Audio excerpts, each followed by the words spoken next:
Olá, minha gente, boa noite, seja bem-vindo ao canal Polêmica sobre Tudo, seu canal para quebrar qualquer tabu. Antes de começar a falar sobre o tema de hoje, eu gostaria de esclarecer uma coisa que talvez não tenha ficado clara para alguns dos meus amigos, seguidores e outras pessoas.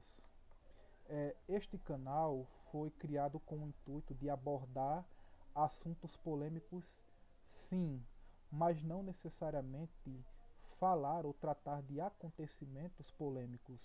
Ou, em outras palavras, não é um canal de jornalismo para ficar atualizado.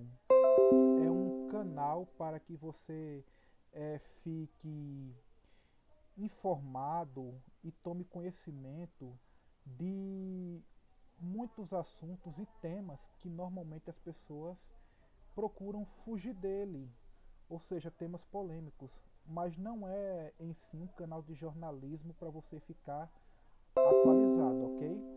Inclusive, como eu sempre venho falando, você pode sugerir temas, só basta você deixar aí embaixo nos comentários, né?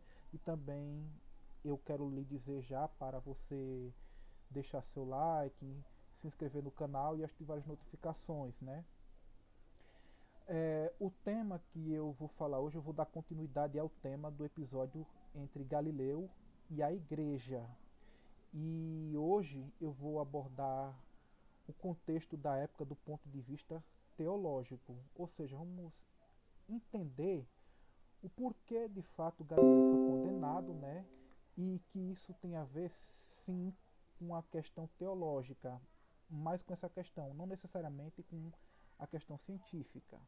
Então, bom, aí aqui no caso sou eu, Charles Alberto da Silva Mendes, né? Estudante de graduação em Física, licenciatura da Universidade Federal do Rio Grande do Norte.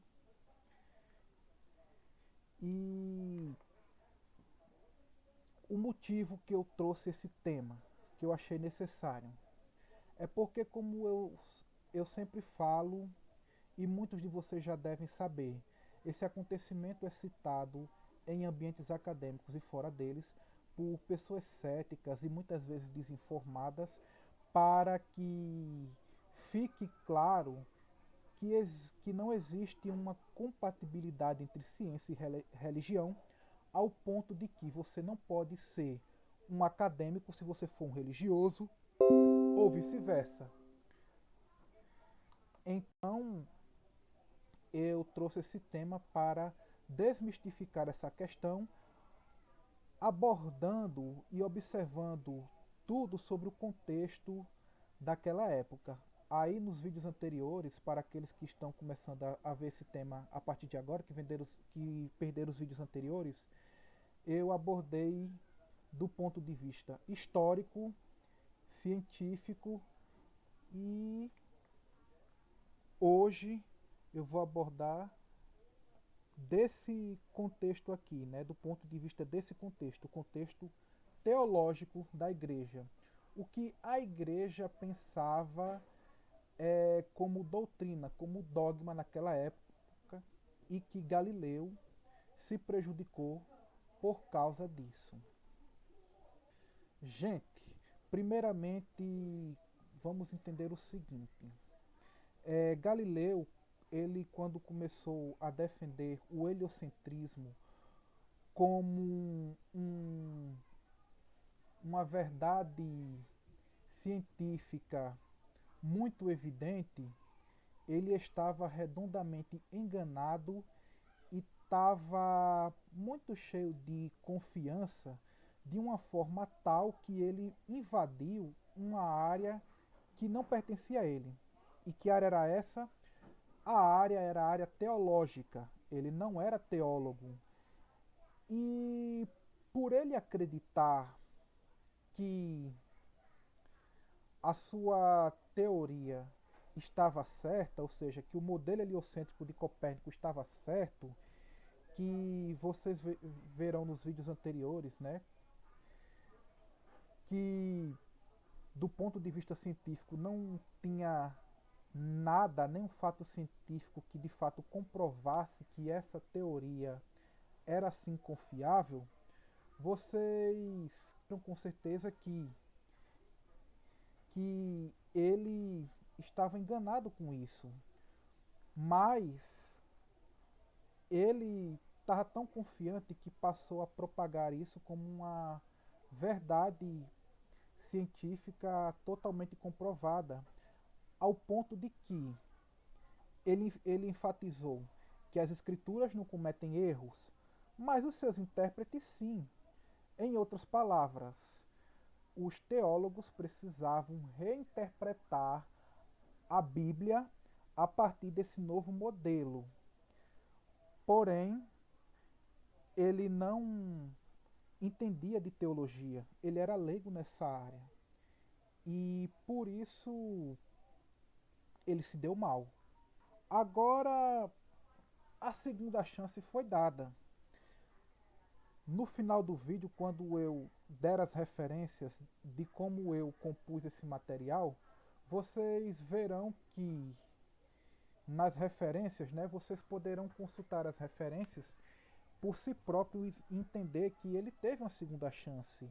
Bellarmino, né, o cardeal Bellarmino, que era consultor e membro da Santa Inquisição, sugeriu a Galileu e ao copernicano Foscarini que expusessem essa teoria, né, esse modelo, como uma teoria científica razoável, né, esteticamente plausível, como um modelo que fosse mais bonitinho, que explicasse as coisas direitinho, mas que não necessariamente fosse verdadeiro, porque era assim que a igreja via nessa época esse modelo, como um modelo bonito, razoável para explicar, mas que não era necessariamente verdadeiro, porque não existiam provas científicas cabalmente conclusivas ao ponto de confirmar que esse modelo de fato era verdade.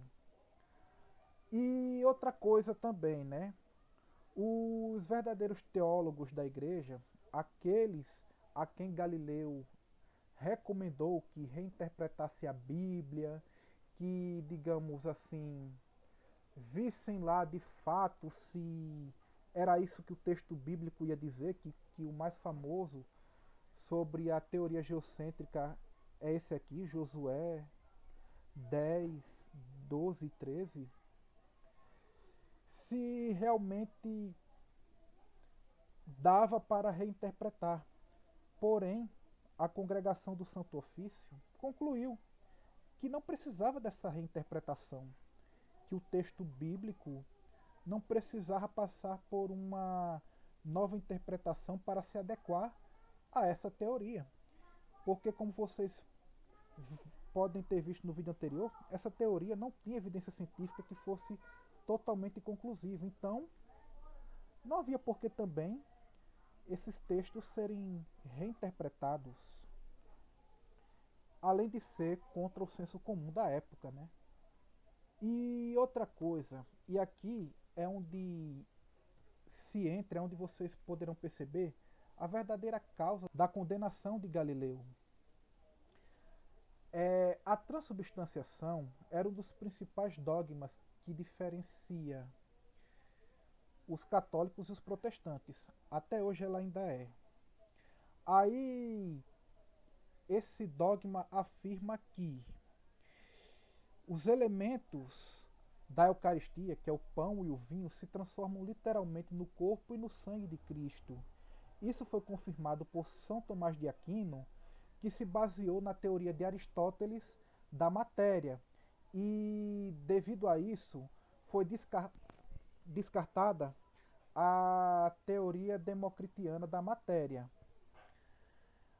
Porém, Galileu, ele publicou um livro chamado Segundo Saggiatore, que defendia o atomismo de Demócrito, e essa explicação refutava o dogma da transubstanciação que a igreja defendia, porque como os protestantes não acreditam na doutrina da transubstanciação, então você não apoiar esse dogma significa que você apoia o protestantismo. E esse movimento religioso que surgiu nessa época era combatido pela igreja, e qualquer um que apoiasse esse movimento era considerado herege. E por apoiar esse dogma que não era o da transubstanciação, Galileu foi considerado herege. Vejam só, segundo a explicação de Aristóteles para a matéria era dividida em duas naturezas, a substância e o acidente. A substância é a alma da coisa, é onde está a verdadeira essência. E o acidente, o corpo. E a Igreja Católica, por achar que essa teoria da matéria de Aristóteles estava mais harmônico com Mateus 26 a 28, ela aderiu a essa ideia. Por quê? Porque, segundo essa teoria, durante a Eucaristia, após a consagração do pão e do vinho, embora o pão e o vinho continuassem com a mesma aparência, agora era o corpo e o sangue de Cristo. E isso era um dogma da Igreja Católica que também os jesuítas, que era a ordem que foi criada nessa época para conter o protestantismo, também foi criada. Mas então, o que dizia o atomismo de Demócrito, ou seja, a teoria da matéria de Demócrito?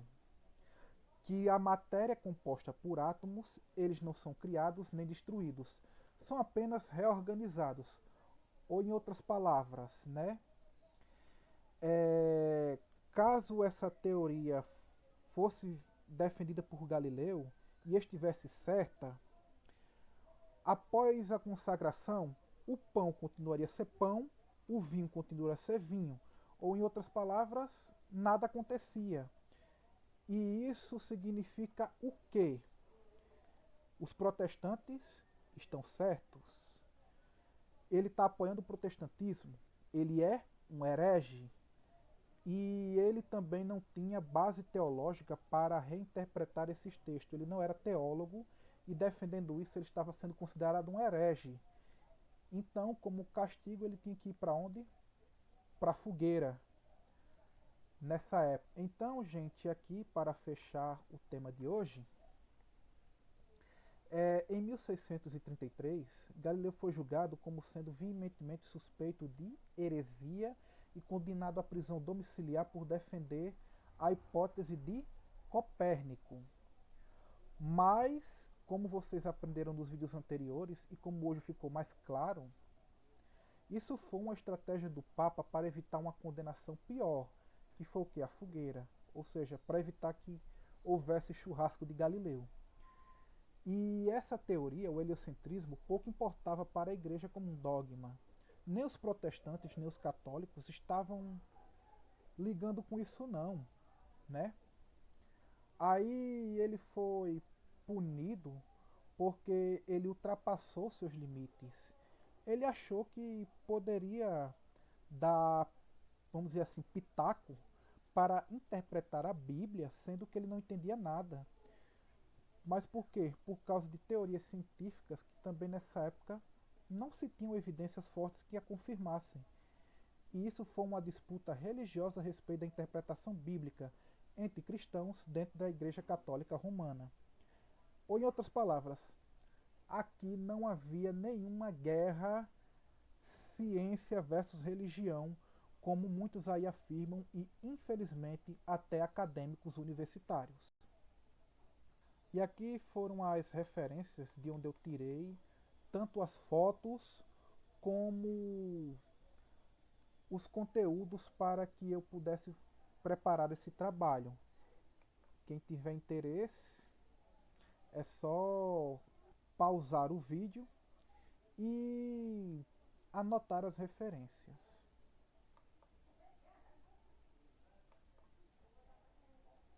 Espero que tenha ficado bem claro para você e que a partir de hoje você entenda que o caso Galileu versus Igreja não envolveu uma disputa ciências versus religião, como muita gente pode pensar, não.